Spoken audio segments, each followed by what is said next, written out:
স্বাগত দীপ্ত সংবাদে। আপনাদের সাথে আছি আমি আনোয়ারুল আলম। শুরুতেই জানাবো সংবাদ শিরোনাম। ২১২ আসনে বিশাল জয় পেয়েছে বিএনপি জোট, জামায়াতে ইসলামী পেল ৭৭ আসন। ভোটাররা বিএনপির পক্ষে বিপ্লব ঘটিয়েছেন, নেতিবাচক ধারণা দূর করার পরামর্শ বিশেষজ্ঞদের। ঐতিহাসিক বিজয়ে তারেক রহমানকে শুভেচ্ছা জানিয়েছেন বিভিন্ন দেশের রাষ্ট্র ও সরকার প্রধান।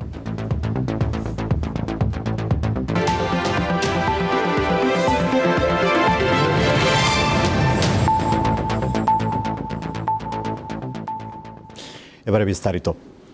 শুরুতেই বিআরবি কেবলস প্রেজেন্টস জাতীয় সংসদ নির্বাচনের খবর।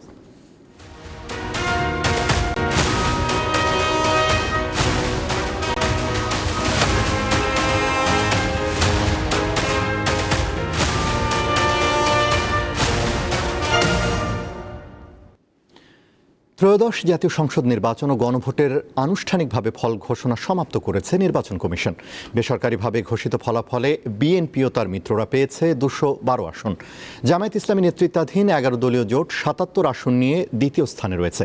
এছাড়া স্বতন্ত্র ৮টি এবং ইসলামী আন্দোলন বাংলাদেশ ১টি আসন পেয়েছে। জাতীয় নির্বাচনে ভোট প্রদানের হার ৫৯.৪৪%। প্রথমবারের মতো দেশে একই দিনে অনুষ্ঠিত হলো জাতীয় নির্বাচন ও গণভোট। বৃহস্পতিবার বিকেল ৪:৩০টায় ভোট গ্রহণ শেষে ফলাফল আসতে শুরু করে কয়েক ঘন্টার মধ্যেই। রাজধানীর আগারগাঁওয়ে নির্বাচন কমিশন সচিবালয়ে চলে ফলাফল ঘোষণা। শুক্রবার দুপুর নাগাদ শেষ হয় কার্যক্রম। ফলাফলে বিএনপি ২০৯ ও তার জোটসঙ্গী গণসংহতি আন্দোলন ১, বাংলাদেশ জাতীয় পার্টি বিজেপি ১ ও গণ অধিকার পরিষদ ১টি আসন পেয়েছে। ১১ দলীয় জোটের মধ্যে জামাতে ইসলামী ৬৮, এনসিপি ৬, বাংলাদেশ খেলাফত মজলিস ২ ও খেলাফত মজলিস ১টি আসনে জয়ী হয়েছে। বাংলাদেশ জাতীয়তাবাদী দল বিএনপি, আমি বলেছি যে আমি ২৯৭টা আসনের কথা তথ্য দিচ্ছি, সেখানে ২০৯টা আপনার আসন তারা পেয়েছে প্রাথমিকভাবে আমাদের কাছে যে তথ্য আছে সেই অনুযায়ী। বাংলাদেশ জামায়াতে ইসলাম পেয়েছে ৬৮টা, জাতীয় নাগরিক পার্টি এনসিপি পেয়েছে ৬টি। নির্বাচনে ২৯৯ আসনে ভোট গ্রহণ হয়। প্রার্থীর মৃত্যুতে শেরপুর ৩ আসনে নির্বাচন হয়নি। এছাড়া চট্টগ্রাম ৪ ও ২ আসনে ফলাফল প্রকাশ স্থগিত রাখা হয়েছে। এবারের নির্বাচনে গণভোট পড়েছে ৬০.২৬%। এর মধ্যে হাঁ ভোট পড়েছে ৪,৮০,৭৪,৪২৯টি, আর না ভোট পড়েছে 2,25,65,627টি। গণভোটের কাস্টেড ভোটের সংখ্যা হচ্ছে শতকরা ৬০.২৬। এখন আপনার প্রশ্ন হতে পারে যে পার্লামেন্ট থেকে গণভোটেরটা কেন একটু বেশি হলো। তার কারণ হচ্ছে যে দুটো আসনের আমরা আদালতের নির্দেশনার কারণে আমরা আপনাদের সাথে শেয়ার করছি না, ওখানে তো গণভোটের উপরে কোনো কিছু বলা নাই, সেই জন্য আপনার সংখ্যাগতভাবে এইটা এসছে। সংসদীয় ব্যবস্থা চালুর পর এই প্রথম নির্বাচনে আসন শূন্য থাকলো জাতীয় পার্টি। মাহিদুর রহমান, দীপ্ত সংবাদ, ঢাকা। এবারের জাতীয় নির্বাচনে ভোটাররা বিএনপির পক্ষে বিপ্লব ঘটিয়েছেন। এর কারণ হিসেবে বিশেষজ্ঞরা বলছেন, জিয়া পরিবারের প্রতি ভালোবাসা, মুক্তিযুদ্ধের পক্ষের শক্তিকে প্রাধান্য এবং নারীদের হেয় করে দেওয়া প্রতিপক্ষের বক্তব্য বড় নির্ণায়ক হয়ে ওঠে। ক্ষমতা গ্রহণের পর বিএনপির বিরুদ্ধে সকল নেতিবাচক ধারণা দূর করতে হবে বলেও মন্তব্য করেন তারা। সকল সংশয় কাটিয়ে ত্রয়োদশ জাতীয় সংসদ নির্বাচনে জয়ী দল বিএনপি। দলটির স্বাধীনতার পক্ষে রয়েছে যেমন গর্বের ইতিহাস, তেমনি দেশের সকল গণতান্ত্রিক আন্দোলনে রয়েছে বড় অবদান, যা বিএনপিকে চতুর্থবারের মতো সরকার পরিচালনার দায়িত্ব দিয়েছে। ভোটাভুটি শেষ, এখন চলছে ভোট নিয়ে চুলচেরা বিশ্লেষণ। অনেকে অনেক রকম মন্তব্য করছেন, তবে সবকিছু ছাপিয়ে একটি সুষ্ঠু ও অবাধ নির্বাচন হওয়ায় খুশি দেশের জনগণ। চলুন জেনে নেই নতুন সরকারের কাছে তাদের প্রত্যাশার কথা। আমরা যেন যেভাবে কাজকাম করি এই দিয়ে যেন আমাদের সংসারটা রীতিমতো চলে, এর জন্য দ্রব্যমূল্যের যে বাজার এটা যেন কমে, আমরা যেন সচ্ছলে চলতে পারি। আমরা চাই যে দেশ যাতে সুন্দরভাবে পরিচালনা করতে পারে, এটাই আমাদের কাম্য। জিয়াউর রহমানের ছেলে, জিয়াউর রহমানের তার শরীরে রক্ত, বিশ্বাস করি জিয়াউর রহমানের মতোই উনি দেশ পরিচালনা করবে। এবারের নির্বাচনকে রাজনৈতিক বিশ্লেষকরাও এক কথায় রায় দিচ্ছেন অবাধ ও সুষ্ঠু হিসেবে। দেশে ও বিদেশে সকল ষড়যন্ত্র মোকাবেলা করে নির্বাচন সম্পন্ন করাই অন্তর্বর্তী সরকারকে ধন্যবাদ জানান তারা। 2 বা 3 অসুস্থতার কারণে মারা গেছে, এটা একটা বড় দিক আর কি। আবার ফলাফল ঘোষণা নিয়ে যে উত্তেজনা তৈরি হয় সেটাও কিন্তু হয়নি। এটা মানে প্রত্যেকটা ফেজই আমার মনে হয় যে কালকে খুব সুষ্ঠুভাবে গিয়েছে। নির্বাচন কমিশন একটা ধন্যবাদ তারা পেতে পারে। সরকার এবং প্রধান উপদেষ্টা তার এই নির্বাচনটা সুষ্ঠুভাবে করার ব্যাপারে একটা আন্তরিক প্রচেষ্টা তার ছিল, এবং সর্বোপরি এই দেশের মানুষ এবং রাজনৈতিক দল যারা নির্বাচনের সবচেয়ে বড় স্টেক হোল্ডার। দুইজনের সঙ্গে আলাপ হয় ভোটে বিএনপির বিপুল সংখ্যক আসনে বিজয় নিয়ে। তাদের মতে এখানে বেশ কিছু ইস্যু কাজ করেছে। খালেদা জিয়াকে জেলে যেতে হয়েছে এবং তিনি যথাসময়ে একটা চিকিৎসা পায়নি। এই যে জুলুম অত্যাচারটা এই রাজনৈতিক দলের উপর করা হয়েছে সেটি কিন্তু বাংলাদেশের মানুষ, বিশেষ করে সাধারণ মানুষ যারা রাজনীতির বৃত্তের বাইরেও, তারাও কিন্তু এটা দেখেছেন। খালেদা জিয়া মারা গেল, তো খালেদা জিয়ার প্রতি একটা সিম্প্যাথি এটা কিন্তু সাধারণ মানুষের মধ্যে আছে বলে আমার কাছে মনে হয় আর কি। সরকারি বিশ্ববিদ্যালয়গুলোতে ছাত্র সংসদ নির্বাচনের ফলসহ সামাজিক যোগাযোগ মাধ্যমে নানা প্রচারণায় ভোটের আগে জামায়াতে ইসলাম সম্পর্কে জনমনে একটি ধারণা তৈরি হয়, কিন্তু ফলাফলের চিত্র দেখা গেল সম্পূর্ণ উল্টো। মূল চেঞ্জটা হয়ে গেছে দ্বিতীয় অংশে গিয়ে আর কি, যখন এই যে আমিরে জামাত আল জাজিরা ইন্টারভিউ দিল, নারীদের নিয়ে উল্টাপাল্টা কথা বলল। এটার ফলে হয়েছে কি, ওই আমার ধারণা নারীদের এটা বিএনপির দিকে চলে গেছে আর কি। প্রচার, তার পক্ষে একটা হাইপ তোলার চেষ্টা, সেটা কিন্তু এক শ্রেণীর ভোটারকে মানে ভোট কেন্দ্রে মুখী করেছে। তারা মনে করেছে যে বাংলাদেশের পক্ষের শক্তিকে, মুক্তিযুদ্ধের যারা পক্ষ, তাদেরকে বিজয়ী করার দরকার, তারা ভোট দিতে গেছে। এবং তরুণ প্রজন্মের কাছেও তারেক রহমানের যে নির্বাচনী ইশতেহার এবং তার যে নেতৃত্ব, তার যে বডি ল্যাঙ্গুয়েজ, তার যে সেটাও কিন্তু আকৃষ্ট করে। বিশেষজ্ঞরা বলছেন এই বিপুল সংখ্যক আসনে জয়ের মাধ্যমে বিএনপিকে সুশাসন প্রতিষ্ঠার সুযোগ করে দিয়েছে, তাই ভুল পদক্ষেপ নেওয়া থেকে বিরত থাকার পরামর্শ তাদের। রাজনৈতিক দল তার লক্ষ্য আদর্শ বাস্তবায়নের চেষ্টা করবে, কিন্তু তার চেয়ে বড় কথা হলো যে আমাদের দেশটা হলো সবার আগে। ত্রয়োদশ জাতীয় সংসদ নির্বাচনে 2 শতাধিক আসনে জয়ী হয় বিএনপি নেতৃত্বাধীন জোট। সঞ্জিদা প্লাবনী, দীপ্ত সংবাদ, ঢাকা। ত্রয়োদশ জাতীয় সংসদ নির্বাচনে বাংলাদেশ জাতীয়তাবাদী দল বিএনপি বিপুল সংখ্যক আসনে নির্বাচিত হওয়ায় চট্টগ্রামে জুমার নামাজ শেষে দোয়া মাহফিল অনুষ্ঠিত হয়েছে। কেন্দ্রীয় কর্মসূচির অংশ হিসেবে ফেনীতেও দোয়া মোনাজাত হয়েছে। জাতীয় সংসদ নির্বাচন ও গণভোটে বিএনপি সংখ্যাগরিষ্ঠতা পাওয়ায় নোয়াখালীর 9টি উপজেলার বিভিন্ন মসজিদে মিলাদ মাহফিল ও দোয়ার আয়োজন করে দলটির নেতাকর্মীরা। বরিশালেও বিএনপির দোয়া মোনাজাত অনুষ্ঠিত হয়েছে। বিএনপির বিজয়ে নারায়ণগঞ্জের বিভিন্ন মসজিদে জুমার নামাজে দোয়া অনুষ্ঠিত হয়।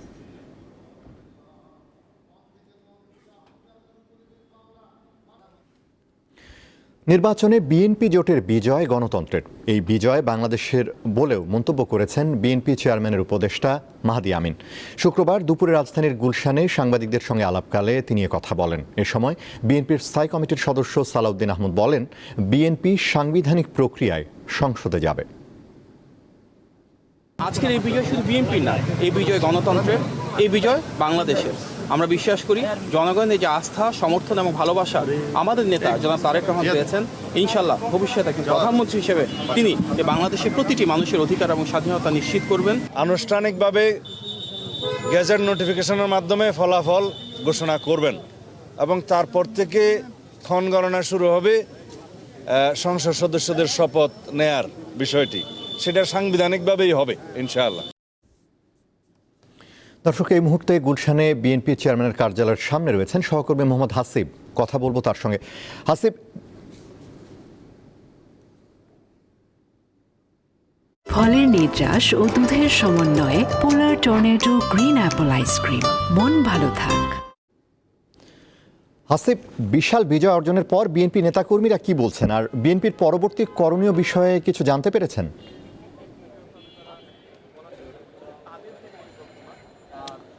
আনোয়ারুল, আসলে পরবর্তী করণীয় বিষয় কি সেইটাই জানার জন্য আসলে সেই দুপুর থেকে এই গুলশানে যে বিএনপি চেয়ারপারসন কার্যালয়টি রয়েছে সেখানে আমরা গণমাধ্যম কর্মীরা অবস্থান করছি এবং এখানে কিন্তু বিএনপির স্থায়ী কমিটির সদস্য সালাউদ্দিন আহমেদ সহ আমির খসরু মাহমুদ চৌধুরী এবং ব্যারিস্টার খোকনকে আমরা দেখেছি ভিতরে ঢুকতে। তারেক রহমান জুমার নামাজ আদায় করেই এখানে চলে এসেছেন এই বিএনপি চেয়ারপারসন কার্যালয়ের ভিতরে। দুপুর থেকে উনি এখানে আছেন। এরপরে আরও 3 জন আমরা স্থায়ী কমিটির সদস্যদের তাদেরকে আমরা দেখেছি ভিতরে ঢুকতে। এবং এখন যে বিষয়টা আমরা জানতে পেরেছি যে মির্জা ফখরুল ইসলাম আলমগীর দুপুর 3টা ঢাকায় এসেছেন এবং উনি কিছুক্ষণের মধ্যেই এই চেয়ারপারসনের কার্যালয়ে এইখানে উনি ঢুকবেন।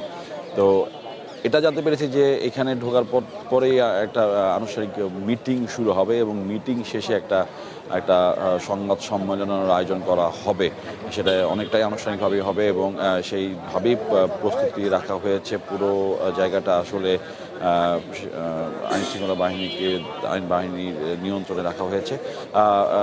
সালাউদ্দিন আহমেদের যে বক্তব্যটা ছিল তার কথা একদম স্পষ্টতা চলে আসছে এরকমই যে খুব শিগগিরই একটা মন্ত্রী পরিষদ গঠন করা হবে এবং সেটা সাংবিধানিকভাবে এবং সেটা অবশ্যই দেশের মানুষের জন্য যেন কাজ করবে বা কাজ করে সেইভাবেই আসলে এরকম একটা মন্ত্রী পরিষদ গঠন করা হবে। এবং সেই সাথে একটা প্রশ্ন তাকে করা হয়েছে যে কেমন হতে পারে, আকৃতি কেমন হতে পারে, কারা আসতে পারে, সেই বিষয়টা হয়তো বা আমরা এই বৈঠকে হয়তো একটা খসড়া আলোচনা হতে পারে তেমনটা আমরা আসলে ধারণা করতে পারতেছি। পাশাপাশি একটা বিষয় একটু বলি যে এর আগে মাহাদি আমিন যিনি বিএনপির নির্বাচনী পরিচালনা কমিটির মুখ্য প্রধান ছিলেন, তিনি একটা স্টেটমেন্ট দিয়েছেন। সেখানে উনি স্পষ্টভাবে জানিয়েছেন যে বিশ্বের বিভিন্ন দেশ থেকে কিন্তু তারেক রহমানকে শুভেচ্ছা বাণী পাঠানো হচ্ছে, ভারত থেকে পাঠানো হয়েছে, নরেন্দ্র মোদী সেটা উনি পাঠিয়েছেন। তো সব মিলে আসলে একটা গণতান্ত্রিকভাবেই আসলে যে নির্বাচন হওয়ায় 13 সংসদ নির্বাচন এবং গণভোট শেষ হয়ে যেইভাবে আসলে সাংবিধানিকভাবে সব কিছু প্রিপারেশন নেওয়া হচ্ছে ঠিক সেইভাবে আসলে বিএনপিও তাদের হাসিব, আপনাকে ধন্যবাদ।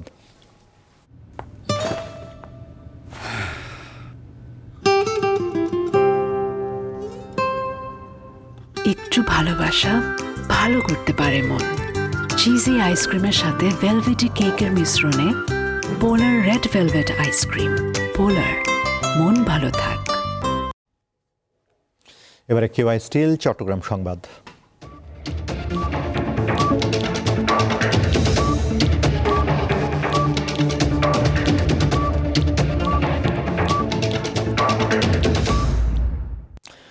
নির্বাচনে বিজয়কে বিএনপির প্রতি জনগণের আস্থার প্রকাশ বলে মন্তব্য করেছেন দলটির স্থায়ী কমিটির সদস্য আমির খসরু মাহমুদ চৌধুরী। সকালে নগরীর মেহেদীবাগে নিজ বাসভবনে সাংবাদিকদের সঙ্গে আলাপকালে তিনি মন্তব্য করেন। গণতন্ত্র এখন একে অপরের উপর আস্থাও রাখতে হবে, সম্মান, গণতান্ত্রিক সাংস্কৃতিক বদলাতে হবে। আমাদের মধ্যে ধৈর্য থাকতে হবে, স্থিতিশীল দেশটাকে রাখতে হবে, সহনশীলতা হবে, অপরের সাথে দ্বিমত পোষণ করেও তার প্রতি সম্মান জানাতে হবে। নির্বাচনের পর শুক্রবার দেশের বিভিন্ন স্থানে সহিংসতার খবর পাওয়া গেছে। এতে বিভিন্ন দলের কয়েকজন নেতাকর্মী আহত হয়েছেন। মেহেরপুরের গাংনী উপজেলায় নির্বাচনী পরবর্তী সহিংসতায় জামায়াতে ইসলামের 3 নেতাকর্মী আহত হন। ঘটনার পর ওই এলাকায় উত্তেজনা বিরাজ করছে। নির্বাচনে ভোট দেওয়াকে কেন্দ্র করে পাবনার আটঘরিয়ায় বাড়িঘর ও দলীয় কার্যালয়ে হামলা ভাঙচুরের অভিযোগ উঠেছে। স্থানীয়দের দাবি, উপজেলার শ্রীকান্তপুর ভোট কেন্দ্রে জামায়াত প্রার্থীর পরাজয়ের জেরে ক্ষিপ্ত হয়ে দলটির নেতাকর্মীরা হামলা চালায়। অবিলম্বে হামলাকারীদের গ্রেফতার ও দৃষ্টান্তমূলক শাস্তির দাবি জানিয়েছেন বিএনপির নেতাকর্মীরা। এদিকে ঝিনাইদহের কালীগঞ্জে সংঘর্ষে জড়িয়ে পড়েন 2 পরাজিত প্রার্থীর সমর্থকরা। বিএনপির বিদ্রোহী প্রার্থী সাইফুল ইসলাম ফিরোজ ও ধানের শীষের প্রার্থী রাশেদ খানের সমর্থকদের মধ্যে সংঘর্ষ হয়। এ সময় 4 জনকে কুপিয়ে ও পিটিয়ে গুরুতর আহত করা হয়। বাংলাদেশে অনুষ্ঠিত 13শ জাতীয় সংসদ নির্বাচনের ভোট গণনা ও ফলাফল বিশ্বজুড়ে গণমাধ্যমে গুরুত্বের সঙ্গে প্রচার হচ্ছে। BBC, CNN, AFP, Reuters, Al Jazeera ও এনডিটিভি সহ আন্তর্জাতিক গণমাধ্যমগুলোতে ভোট গণনার চিত্র ও বিশ্লেষণ উঠে এসেছে। ভারতীয় গণমাধ্যম এনডিটিভির প্রতিবেদনে বলা হয়, বাংলাদেশের নির্বাচনে তারেক রহমানের নেতৃত্বাধীন বিএনপি বিপুল জয়ের পথে। প্রতিবেদনে গণভোটের কথাও গুরুত্ব সহকারে উল্লেখ করা হয়। বিবিসির এই নির্বাচনে বিএনপি জয়ের দিকে এগিয়ে যাচ্ছে বলে জানিয়েছে বাংলাদেশের সংসদীয় নির্বাচনে বিএনপি জয়ী শিরোনামে প্রতিবেদন করেছে বার্তা সংস্থা রয়টার্স। এর মাধ্যমে দেশের রাজনৈতিক স্থিতিশীলতা পুনরুদ্ধারের আশা করা হচ্ছে বলে রয়টার্সের প্রতিবেদনে উল্লেখ করা হয়। বিএনপির চেয়ারম্যান তারেক রহমান বাংলাদেশের পরবর্তী প্রধানমন্ত্রী হতে চলেছেন বলে জানিয়েছে এবিসি নিউজ। কাতার ভিত্তিক সম্প্রচার মাধ্যম আল জাজিরা বলছে, বৃহস্পতিবারের ঐতিহাসিক নির্বাচনে সংখ্যাগরিষ্ঠতা পেয়েছে বিএনপি এবং পরবর্তী সরকার গঠন করবে তারা। ত্রয়োদশ জাতীয় সংসদ নির্বাচনে ঐতিহাসিক বিজয়ের জন্য বিএনপি ও দলটির চেয়ারম্যান তারেক রহমানকে শুভেচ্ছা জানিয়েছেন ভারতের প্রধানমন্ত্রী নরেন্দ্র মোদী, ঢাকাস্থ মার্কিন দূতাবাস ও চীন। শুক্রবার সকালে বিএনপির চেয়ারম্যান তারেক রহমানকে অভিনন্দন জানিয়ে সামাজিক যোগাযোগ মাধ্যম এক্সে পোস্ট করেন ভারতের প্রধানমন্ত্রী। তিনি বাংলাদেশের সংসদ নির্বাচনে বিএনপির বড় জয়ে নেতৃত্ব দেওয়ার জন্য তারেক রহমানকে উষ্ণ অভিনন্দন জানান। এই জয়ে তারেক রহমানের নেতৃত্বের প্রতি বাংলাদেশের মানুষের ভরসা প্রকাশ পেয়েছে জানিয়ে গণতান্ত্রিক, প্রগতিশীল ও অন্তর্ভুক্তিমূলক বাংলাদেশের প্রতি ভারতের সমর্থন অব্যাহত থাকবে বলেও জানান মোদি। এছাড়া ভারত বাংলাদেশের সম্পর্ককে আরও শক্তিশালী করতে তারেক রহমানের সঙ্গে কাজ করার জন্য মোদি আগ্রহ জানান। এছাড়া ঢাকার মার্কিন দূতাবাসের ভেরিফাইড ফেসবুক পেজে দেওয়া এক পোস্টে সফল নির্বাচন আয়োজনের জন্য বাংলাদেশের জনগণকে অভিনন্দন এবং বিএনপি ও দলটির চেয়ারম্যান তারেক রহমানকে ঐতিহাসিক বিজয়ের শুভেচ্ছা জানানো হয়। পোস্টে আরও বলা হয়, দুই দেশের সমৃদ্ধি ও নিরাপত্তার অভিন্ন লক্ষ্য বাস্তবায়নে বাংলাদেশের সাথে কাজ করার জন্য আগ্রহী যুক্তরাষ্ট্র। এদিকে নির্বাচনে বিএনপির বিজয়ে শুভেচ্ছা জানিয়েছে চীনও, পাশাপাশি একসঙ্গে কাজ করার প্রত্যাশা জানিয়েছে দেশটি। রাষ্ট্র সংস্কার ইস্যুতে জাতীয় জুলাই সনদে বিএনপি যা যা সই করেছে তার সবগুলো পূরণ করা হবে বলে জানিয়েছেন দলটির মহাসচিব মির্জা ফখরুল ইসলাম আলমগীর। সকালে ঠাকুরগাঁওয়ে নিজ বাসভবনে সাংবাদিকদের সঙ্গে মত বিনিময়কালে এ কথা জানান তিনি। ফ্যাসিস্টদের বিরুদ্ধে যারা রাজপথে যুগপৎ আন্দোলন করেছেন এবং যারা নির্বাচনের সঙ্গে ছিলেন তাদের নিয়ে সরকার গঠনের ইঙ্গিত দেন তিনি। নির্বাচনী পরিবেশ নিয়ে সন্তুষ্টি প্রকাশ করলেও জামায়াতের কঠোর সমালোচনা করেন বিএনপি মহাসচিব। যখনই গণতন্ত্র চাপা থাকে, তাকে যখন বাংলাদেশে আটকে দেওয়া হয়, তার কণ্ঠরুদ্ধ করা হয়, তখন অন্য উগ্রবাদী শক্তিগুলো মাথা চেরা দিয়ে উঠতে থাকে। এবং সেটাই এই দেশে ঘটেছে, যেখানে আজকে যেটুকু উত্থান হয়েছে জামাত ইসলামের, that is because of Awami League, তাদের যে দমন পীড়নমূলক যে শাসন এবং বিরোধী দলকে ফাংশন করতে না দেওয়া, তাদেরকে ইনভেশন করতে না দেওয়া, যার ফলে আজকে এটা হয়েছে। আমি অত্যন্ত কনফিডেন্ট যে বাংলাদেশের জনগণ ইতিমধ্যে তাদেরকে রিজেক্ট করেছে, বিএনপি 2/3 মেজরিটি পেয়েই গেছে। জনগণ তাদেরকে আবারও সুষ্ঠু, সৎ এবং কল্যাণমূলক রাজনীতির মধ্যে দিয়ে সমস্ত অপপ্রবণতাগুলোকে রুখে দিতে সক্ষম হবে। আমরা সবসময় আমাদের যে কমিটমেন্ট, সেই কমিটমেন্টে আমরা সবসময় অটল থাকি। গণতন্ত্রের পরীক্ষিত শক্তি হলো জনগণ, তাই বিএনপিকেই তারা রাষ্ট্র পরিচালনার দায়িত্ব নিশ্চিত করেছে, এমন মন্তব্য করেছেন দলটির স্থায়ী কমিটির সদস্য নজরুল ইসলাম খান। শুক্রবার রাজধানীর আগারগাঁওয়ে নির্বাচন কমিশনে তিনি কথা বলেন। এ সময় দেশের সকল নাগরিকদের প্রতি কৃতজ্ঞতা প্রকাশ করেন বিএনপির এ নেতা। 2/3 বেশি আসনে বিএনপি বিজয়ী হয়েছে এবং বিএনপির সঙ্গে যারা যুক্ত ছিলেন জোটে, তাদেরও অনেকেই বিজয়ী হয়েছেন। কাজে আমরা মনে করি যে এর মাধ্যমে জনগণ আগামী 5 বছর বাংলাদেশের জনগণের কল্যাণের দায়িত্ব তারা বিএনপি এবং বিএনপির নেতা জনাব তারেক রহমানের উপর অর্পণ করেছে। শেষ করব দীপ্ত সংবাদ, তার আগে সংবাদ শিরোনামগুলো জানাবো আরও একবার। 212 আসনে বিশাল জয় বিএনপি জোটের, 77 আসনে জয়ী জামায়াত জোটের প্রার্থীরা। ভোটাররা বিএনপির পক্ষে বিপ্লব ঘটিয়েছেন, নেতিবাচক ধারণা দূর করার পরামর্শ বিশেষজ্ঞদের। ঐতিহাসিক বিজয়ে তারেক রহমানকে শুভেচ্ছা জানিয়েছেন বিভিন্ন দেশের রাষ্ট্র ও সরকার প্রধান।